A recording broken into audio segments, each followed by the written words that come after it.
bitch, I feel fabulous. You look fabulous. I look fabulous. We're all fabulous in this world. Everybody should be fabulous, and just bring up the vibration.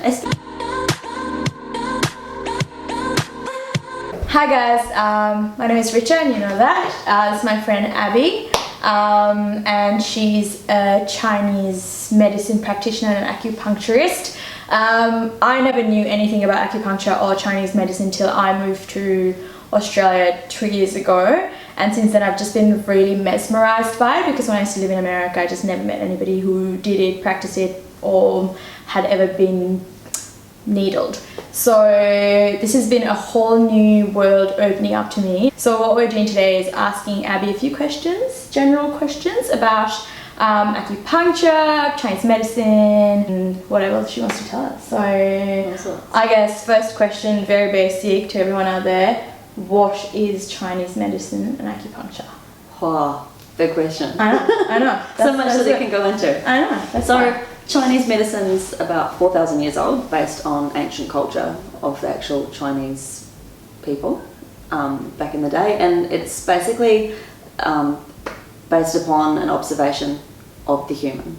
So observation of seasons, observation of where people lived, how it affected their bodies, their moods, and from that developed their culture, their diet therapies, their physical therapies, and a lot of observations where it began. So they would notice certain things, for example, like today is ridiculously windy, and then following wind, certain types of people would get certain types of symptoms, whether it be frustration, sore neck, injuries, but certain characteristics of people would get different versions of disharmonies. And so from that they would go, oh well, when it's this type of windy season, what do the animals do? So it might be the animals eat a certain plant, or they might harbour in a certain area of the landscape. And so by following and observing these years over years, the Chinese discovered ways to balance the harmonies again, and this kind of then developed over different dynasties and different eras of,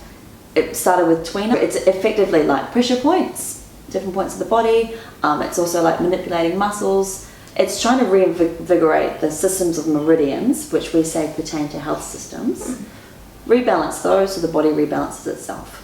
So initially, for example, we'll talk about Hegu, which is a pressure point here, and it's very good for headaches, eye pain, hay fever, opening up your psyche. It's also really good for neck pain. So Hegu basically is a commander of all these points, and it's a big opening point. So initially they would have been like, oh, I've got a headache, but this here is really tight. Like, well cooked meat, your medium rare. Yeah, so, oh, it's actually really tight, and I have symptoms here. And then, okay, well, what happens if I soften this? Softens these symptoms. And so, oh, well, okay, that's a large blunt area. What happens if I maybe poke it with a stick?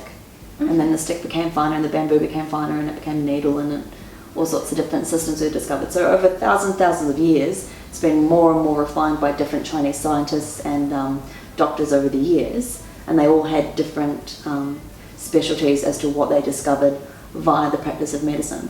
But as the culture evolved, it's a really, really cheap medicine to fix an array of diseases. So, for example, when the communism came in and all the wars, they would let the soldiers take their herbs and take their needles, because it's a really quick way to treat health when you're in the field. So, yeah, so... And I guess all of it stems from everything is connected. Everything is connected. Lion King, everything is connected. Circle of life. Yeah, but there's not a lot of this going on. Yeah. They sing a lot, like they say different sounds pertain to different types of internal systems, but the basis of the health systems, so you've got your bone structure, you've got your muscular structure, you've got your integumentary, your skin and stuff. So Chinese therapy is based upon meridians and pathways, which are channels, and they have actually discovered these via, I want to say electromagnetic, but it's not. It's a special machine that they use in physics in order to track these. It's really expensive, but they're pathways similar to your lymphatic or your veins or whatever. However, these run with qi. So qi is the word qi, it's the word we use for energy, and every meridian or channel pertains to an organ, a health system, an emotional system, a spiritual system, and a physical system. So those are what we use as our physicality in order to rebalance hormones, your mindset, any kind of pathogen, hip pain, arm pain, when you feel a bit stuck in yourself, insomnia. And so we use that to then reharmonise homeostasis so that you can get better long term. So many years ago, you'd have a Chinese practitioner and you'd see them regularly, and if a good practitioner would be able to preempt any type of illness, if you got sick, you wouldn't have to pay because your doctor wasn't good enough. So by reading tongue, pulse, your face, your signs and symptoms. That would be good with today's awesome health system where you just go when you're actually sick because it's so expensive. Prevention's better than cure. So, and again, so they would, give you lifestyle advice, dietary advice, seasonal advice, things like that. But you should be able to tell by tongue and pulse what's coming in relation to the seasons and the moon systems and all the astronomy and things, parts that you're meant to read a person, to have them in their best expression of themselves at all times. To polish it on. Awesome. Needles! I use bibber needles. Very, very baby. Some of the needles I use are finer than your hair width. No way. Totally. That's awesome. Very, very, very fine, single-use sterile needles. I personally really love Japanese needles, and I also really love Korean needles. They're fine, they're smooth. Most people don't feel the insertion, they feel when it hits the chi. Every point in the body, the chi is at a different depth. So some are like half your thumb width deep in the skin, others are maybe an inch deep in your leg and the muscle and stuff like that. And you actually feel when I hit the point.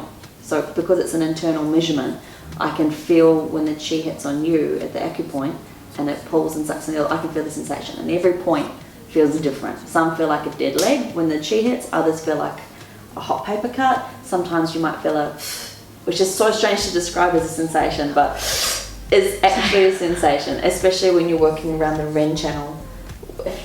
If your practitioner is well experienced, it's not going to really be that. So what's the range of needles you're going? Even if you're using bibber needles, obviously, needles. As I guess if it's something that's really, really hard to heal or something that needs more, it does not work like that. It doesn't really work like that. So for example, if I'm going to be treating a headache, you're going to be using points in the hands, the feet, the legs, sometimes the elbows, sometimes on the sternum or lower abdomen, as well as the head. Mm-hmm. They're all different lengths. Anything. So if I do cosmetic, obviously they're a lot finer. They might be the size of your pinky. They might be a little bit longer. I might thread to turn the muscles off. If I'm going to be doing something like sciatica, you've got to get through those butts. They can be a decent needle. They can maybe be. Don't listen about it. If you're scared of needles, but they're thin. It's not for you. Yeah, don't talk about it. Just be aware, if your butt hurts, we've got a needle for it. There you go. Ask for cupping. So you do cupping and other stuff as well? Cupping, traditional, I use a flame, or you can use a suction to draw out impurities and But that's what all the awesome Olympics people and athletes and created such a discussion. Okay. Yeah, so you can use that for muscular pain. You can use it to treat. You can use it to treat disharmonies in the body. You can use it to treat migraines, back pain, digestive upsets, skin conditions. I use it a lot for skin conditions. Digestion upsets. Yeah, that's a lot of people. Get rid of that bloat. Chinese medicine is great for bloating, or IBS, or all sorts of food intolerances. Yeah. So we don't necessarily recognise a food allergy. We would just say that's poor digestion. Yeah. And so you can really help to reinvigorate that system. Cupping is one of those ways. Also, a tweener. So you would do a pinching technique or a kind of roll technique around the back, around the points that stimulate digestion, which also coincide with the nerves that go from vagus to the stomach. So, quick pro. Did you say Vegas? Vegas. The V-E-G. Just heard Vegas, Vegas. Chinese love a good party. I can imagine. But so what is it again? V-E-G-A-S, vagus nerve. The vagus nerve goes around to the stomach and invigorates. Cool, I just learnt new thing. Yeah, gastric juices. Cool. Juices. Yeah. Other techniques that we use are acupressure with like a pen or with our hands. We do that on bubbers a lot of the time. They respond really quick. Or rub. Well, thank you so much for coming out here and talking to us about acupuncture and Chinese medicine, and giving people like me who know nothing about all of this an idea about what it all actually means and what does it entail.